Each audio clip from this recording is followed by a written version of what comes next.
आता आम्ही आलेला आहे हॉस्पिटलमध्ये. स्वराजला ॲडमिट करून घेतलेला आहे. 2चा टायमिंग दिलेला आहे त्यांनी. तोपर्यंत स्वराज खेळतो ना बेटू. हां, दुसऱ्या दिवस उगवला आणि आजसुद्धा मोठ्या आशेने आम्ही स्वराजला हॉस्पिटलला घेऊन गेलो. परंतु अजून एक प्रॉब्लेम झाला आणि आज पण डॉक्टरने ऑपरेशन न करता आम्हाला स्वराजला घेऊन घरी पाठवलं. अक्षरशः रडावंसं वाटत आहे. एक तर म्हणजे याचं काम झाल्याशिवाय माझं दुसऱ्या कामात लक्ष पण लागत नाही आहे आणि करायला जातो एक आणि होते दुसरंच काहीच कळत नाही आहे काय करायचं काय नाही. आणि काही कारणास्तव आजसुद्धा डॉक्टरने आम्हाला घरी पाठवलं. हॅलो फ्रेंड्स, स्वागत आहे तुमचं या चॅनलवर ज्याचं नाव आहे मोहिनी हजारे. कसे आहे तुम्ही? होस्ट तुम्ही मस्त आणि मजेत आहे. तर जसं की काल आम्ही हॉस्पिटलला गेलो होतो, परंतु डॉक्टरने आम्हाला घरी पाठवलं होतं कारण जे ॲनेस्थेसिया देणारे डॉक्टर होते ते अवेलेबल नसल्यामुळे त्यांनी आम्हाला घरी पाठवलं होतं. आणि मोठ्या आशेने आज आम्ही निघालेलो होतो आणि आज सकाळपासूनच स्वराजचं चहा दूध सर्व बंद होतं. फक्त 8च्या अगोदर त्याला द्यायचं होतं. तर त्याला फक्त आज थोडंसं दूध आणि 3 ते 4 बिस्किट दिले होते. आणि इथं मी तयारी करत होते तर तो पण माझ्यासोबत तयारी करत होता. मम्मा मी मॉइश्चरायझर लावतो, हे लावतो, ते लावतो. आणि काही त्याच्या चेहऱ्यावर काही म्हणजे लहान मुलांना कसं असते ना की आपल्यासोबत काय होते काय नाही काहीच त्यांना कळत नसते. तर इथं तो खेळणी वगैरे खेळत होता आणि संपूर्ण घरात त्याने पसारा करून ठेवलेला होता. आणि आम्हाला पण निघायचं होतं. आम्हाला 10चा टायमिंग दिलेला होता डॉक्टरनी आणि त्यांनी जे काही सांगितलं होतं ते आम्ही हे करत होतो की बाबा 8च्या नंतर स्वराजला आता खायला द्यायचं नाही. तो बोलत होता की मम्मा भूक लागली, परंतु मी त्याला सांगितलं की आपल्याला सध्या काही खायचं नाही. लेकरू तिकडं उपाशीन आपल्याला जेवण जाणार का? तर थोडंसं मी नाश्ता करायला बसली तर शेवटी जबरदस्तीने स्वराजने 1-2 घास म्हणजे पापडाचे वगैरे घेतलेच आणि तो खातच होता. कैरी पण त्याने खाल्ली होती. कितीही आवरलं आणि मारायची म्हणजे माझी कंडिशन पण नव्हती, अवस्था पण नव्हती. आणि म्हणजे त्याच्याकडे बघूनच मला खूप वाईट वाटत होतं की एवढ्या जीवाला किती तो त्रास. तर त्याच्यानंतर मी निघतच होती आणि रिक्षावाले दादा येणारच होते. मी लवकर आवरून घेतलं होतं, परंतु जे प्रमोशनचे प्रोडक्ट आहेत ते आलेले होते. तर चालता बोलता मी त्यांचं प्रमोशन करत असते. असं नाही की भरपूर वेळ लावते, भरपूर तयारी करते, असं काही नाही. तयारी करून घेतली आणि हा ड्रेस वेअर करूनच मला निघायचं होतं. तर म्हटलं व्हिडिओ करून घ्या. हा खादी कॉटनचा ड्रेस आहे, फिटिंग आहे आणि खाली बघा किती असं मोकळा सोडलेला आहे आणि लेअर आहेत आणि त्याच्यामुळे हा भरपूर छान दिसतो. आणि याच्यात 4 कलर अवेलेबल आहेत. एक पिंक आहे, एक येलो आहे, एक ब्ल्यू आहे आणि हा राखांडी कलर आहे. तुम्हाला जर पाहिजे असेल तर टॅग प्रोडक्टमध्ये मी टॅग करणार आहे. त्याच्यानंतर आमचा रिक्षा आला आणि मोठ्या आशेने आम्ही निघालो. आणि गणेशजी आणि मी किती आम्ही चेहऱ्यावरून तुम्हाला हॅपी दिसत असणार आहे, परंतु आतून आम्ही किती तुटलेलं आहे ना हे आमचंच आम्हाला माहिती आहे. आता आम्ही आलेला आहे हॉस्पिटलमध्ये. स्वराजला ॲडमिट करून घेतलेला आहे. 2चा टायमिंग दिलेला आहे त्यांनी. तोपर्यंत स्वराज खेळतो ना बेटू. हां, काय खेळते बाळा? काय? हां, बघा स्वराज खेळतो किती छान. तर मी म्हटलं चला आजच्या दिवशी तरी स्वराजचं ऑपरेशन झालं होतं, लेझरचं होतं, त्याच्यामुळे जास्त वेळ लागणारच नव्हता. 3 ते 4 तास आपल्याला तिथं थांबायचं होतं. तर आम्ही स्वराजची खेळणी वगैरे घेऊन गेलो होतो. तर स्वराज इथं खेळणी खेळत होता आणि मीसुद्धा त्याचे पप्पासुद्धा त्याच्यासोबत खेळत होते आणि मीसुद्धा त्याच्यासोबत खेळणी वगैरे खेळून घेत होती. तर डॉक्टरने आम्हाला बोलावलं आणि सांगितलं की बाबा आजसुद्धा ॲनेस्थेसिया देणारे डॉक्टर अवेलेबल नाही आहे. तर आजसुद्धा आपण सर्जरी नाही करू शकत. त्याच्यामुळे तुम्हाला परत जावं लागणार किंवा मग तुम्हाला इमर्जन्सी असेल, पुण्याला रिटर्न जायचं असेल तर तुम्ही एक काम करा, मी तुम्हाला अकोल्याचा ॲड्रेस देतो, तुम्ही तिथं जाऊन करा. मग अजून विचार केला अकोल्याला जा, तिथं अजून वेगळ्या ट्रीटमेंट घ्या, अजून टेस्ट करा. तर ते बोलले तुम्हाला जर वेळ असेल तर उद्याचा दिवस द्या, उद्याच्या दिवस आपण थांबूया. तर आता त्याला खायला दिलेला आहे, ऊसाचा रस दिलेला आहे. तोही बिचारा सकाळपासून त्याला काहीच पियायला दिलं नव्हतं. तर आता डॉक्टरचं असं म्हणणं आहे की तुम्ही अकोल्याला जा म्हणून. म्हणजे मी त्या कॉल करून देतो, तुम्ही अकोल्याला जा. तर आम्ही त्यांना सांगितलं की आम्ही उद्याच्या दिवस अजून एक वेळा वाट बघतो.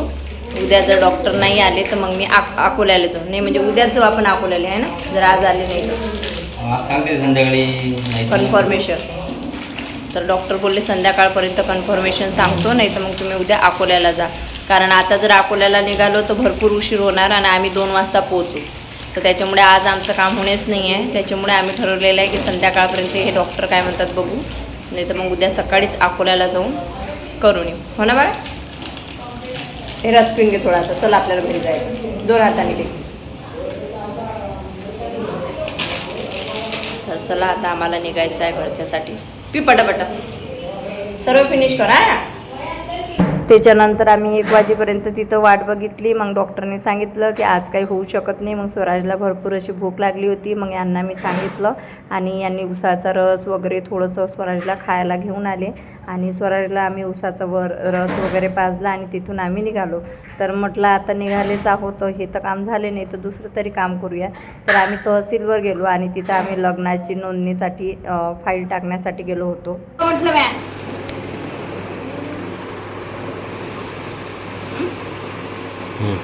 तर आताच आम्ही आलेलो आहोत हॉस्पिटलमधून आणि लग्नाच्या नोंदीचा बॉन्ड करायला टाकलेला आहे.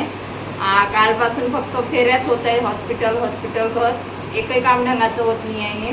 तर आता थोड्या वेळ मी आराम करते. स्वराज मी गणेशजी आम्ही जेवण करून घेतलेलं आहे. आता प्रमोशनची व्हिडिओ पण शूट करायची आहे कारण पार्सल इथंच येऊन पडलेले आहेत. आता पण आज एवढे पार्सल आलेले आहेत.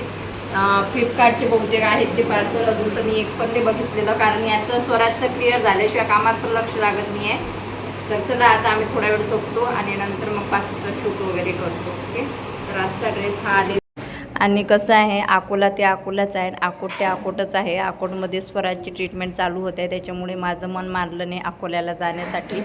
आणि माझ्या घराचं थोडंसं गिरील वगैरे लावून काम वगैरे करून घ्यायचं आहे. तर ते पण काम मला करायचं होतं कारण आई इथं एकटी राहते त्याच्यामुळं. तर मी म्हटलं चला गिरीला बोलवून उद्या ते घराचं थोडंसं काम करायचं ते तरी करून घेऊया. तर मी लोखंड बोलवून घेतलं आणि उद्या घराचं काम पण करायचं आहे. त्याच्यानंतर संध्याकाळ झाली. संध्याकाळी आईनं आमच्यासाठी चहा वगैरे केला. आणि हे जे कपाट आहे ना हे पप्पाच्या हातचं आहे. मी आईला बोलली की हे मोडून टाक, काय करते या कपाटाचं, म्हणजे विकून टाक. तर ती बोलली नाही बाबा तुझ्या पप्पाच्या हातची शेवटची निशाणी आहे, ती मोडणार नाही विकणार. तर मग मी तिला बोलली की ठीक आहे मोडू नको विकू नको, मी 200-300 रुपयाचं हे आणणार स्टिकर आणि याला आपण लावूया जेणेकरून हे नवीन दिसणार. तर आईने आता उन्हाळा आहे त्याच्यामुळे आईने पापड कुरवड्या शेवड्या वगैरे सर्व करून ठेवलेलं आहे कारण की मला पण न्यायचं आहे म्हणून. परंतु माझ्याकडे ना मागच्या वर्षी मी जेव्हा अकोट सोडलं होतं तेव्हाच आईने वहिवट करून दिलेलं आहे जे भरपूर आहे. तर आई मला सांगत होती की लोकांनासुद्धा किलोप्रमाणे मी करून देत असते. तर आता इथं आईचं घर पण आवरायचं बाकी आहे. आता बघूया कधी आवरणं होते आणि कधी नाही ते. तर स्वराजला थोडंसं छातीमध्ये ना दाटून पण आलेलं आहे म्हणजे कफ वगैरे आहे. तर डॉक्टर बोलले की त्याला वाफारा वगैरे देऊन द्या म्हणून. तर मग मी संध्याकाळी त्याला वाफारा द्यायला गेली होती हॉस्पिटलमध्ये. बघा ना किती समजूतदार आहे. मी पकडून ठेवलं होतं तर मला बोलत होता की मम्मा तू सोडून दे, मी माझ्या हाताने वाफारा घेतो. आणि 5 ते 10 मिनटं बिचाऱ्याने एकट्यानेच वाफारा घेतलेला आहे. खरंच स्वराज एवढा समजूतदार आहे ना, म्हणजे खूप समजूतदार आहे. आपल्याला समजून घेतो आणि त्याला कळतं की बाबा मम्मीला जास्त त्रास द्यायचा नाही. त्याच्यानंतर आम्ही घरी आलो आणि घरी आल्यानंतर ही आई आली आणि जी बाजूच्या घरी असते आणि ही ना स्वराजला भरपूर अशी आवडते. आणि तो बोलत होता मम्मी हिच्यासोबत फोटो काढ. तर अलीला थोडा वेळ घेऊन आलो आणि स्वराजचं तेवढंच मनोरंजन कारण त्याला आवडतात ना त्या सर्व गोष्टी आम्ही करत आहे. आणि खरंच म्हणजे तुम्हाला काय सांगू माझ्या मनात सध्या काय हलचल चालू आहे आणि काय नाही. मी कितीही चेहऱ्यावरून तुम्हाला आनंद दाखवत असेल परंतु एक आई समजू शकते की आपल्या मुलगा आजारी असला किंवा काही झालं तर त्यांची परिस्थिती कशी असते आणि काय असते. तर त्यानंतर आम्ही हिचा लाड वगैरे करून घेतला. नंतर जेवण वगैरे करायला आलो तर इथं बापलेकाची थोडीशी मस्ती चालू होती आणि गणेशजीने त्याला काहीतरी बोलले होते आणि असा तो मग बोलत होता पप्पाला. तर चला आता आम्ही आज स्वराजची उद्याची तयारी 2 दिवस हे करता आता आम्हाला उद्याची हे भेटलेली आहे म्हणजे डॉक्टरची तारीख भेटलेली आहे. कारण ते हेच नव्हते करत ते असं तर ते बोलत होते की तुम्ही अकोल्याला जाऊन करून या. परंतु आम्ही त्यांना बोललो की आम्हाला तुमच्याच इथं करायचं आहे. तर फायनली आता संध्याकाळी त्यांचं आमचं बोलणं झालं डॉक्टरचं. तर ते बोलले उद्या कन्फर्म आपण ऑपरेशन करूया. तर उद्या आम्हाला 2 वाजेपर्यंत त्यांनी बोलावलेलं आहे. सकाळी 12पर्यंत स्वराजला जेवण वगैरे जे काही द्यायचं आहे ते द्यायचं आणि 12 नंतर त्याचं सगळं खाणं पिणं बंद करायचं. आता उद्या आम्ही लग्नाच्या नोंदणीची फाईल पण टाकून येतो सकाळी आणि हे थोडंसं इथं नेट वगैरे बसून घ्यायचं आहे जाडी तर ते पण काम करायचं आहे. आणि त्याच्यानंतर मग स्वराजला घेऊन जायचं. आता उद्या तिथं नेल्यानंतर 2 नंतर ते ऑपरेशन कधी करतात तर ते समजणार आहे उद्या. तर चला, म्हणजे थोडीशी काळजी पण आहे आणि एक बरं पण वाटते की जे होते ते चांगल्यासाठीच होते. आता सध्या तो लहान आहे तर आपण पथ्य पाळू शकतो, सर्व काही करू शकतो. आणि जाऊ द्या, बघूया आता.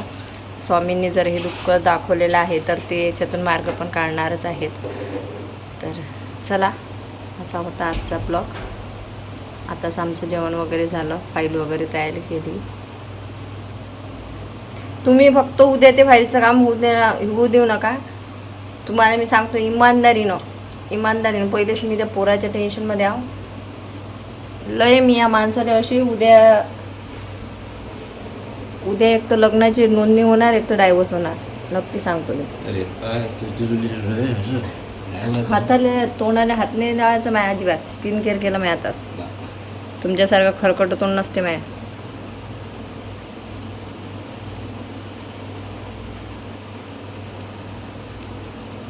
पागल लोकांच्या नादी असतो लागत नाही.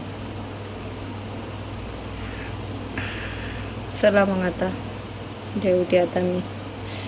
स्किन केल्यानंतर चेहरा बघा किती पिंपल्स आलेला आहे इथं. मला वाटतं वातावरणात बदल झाला म्हणून.